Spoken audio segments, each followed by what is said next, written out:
Hello everyone. Today let's talk about Sri Lanka, the first Asian country about to default in more than 2 decades.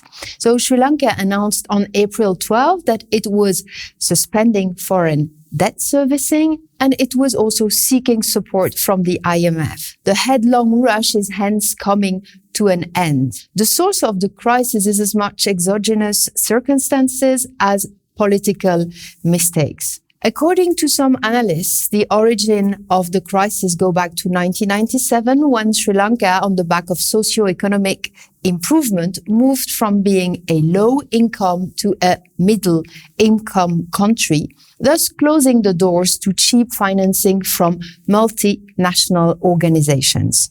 The country then entered the international debt markets, and the share of its foreign bonds increased from 16% in 2012 to 41% in 2021. The nepotistic government has also made mistakes that it is beginning to admit. These include massive borrowing from China to finance ambitious infrastructure projects, pushing leverage to unsustainable levels. At the same time, taxes were cut sharply before the pandemic, wiped out income from tourism and remittances. Sri Lanka chose to defend the peg it has set against the dollar in April 2021 at the unrealistic level of 200 to 203 rupees. The rupee was finally devaluated by 15% on March 8 and has fallen by an additional 50% since that.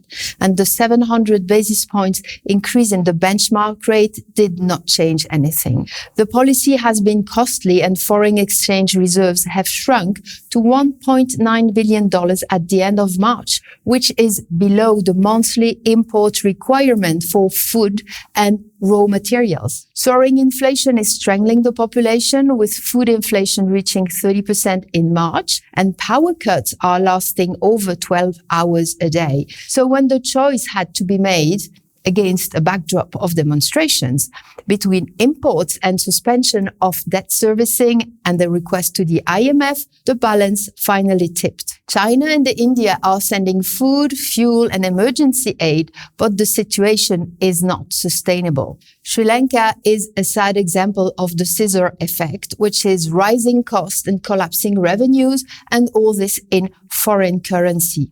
The country will probably default on May 18 unless the IMF is its white knight. But the chances are slim because too many steps remain to be taken, such as agreements with creditors, deep reforms, and also questions about the legitimacy of the current government to carry these reforms. May 18 should mark the end of something, but the beginning of something else, the restructuring of a complex debt held by multiple creditors, and for which all conditions, notably those of the bilateral loans with China, are not yet known.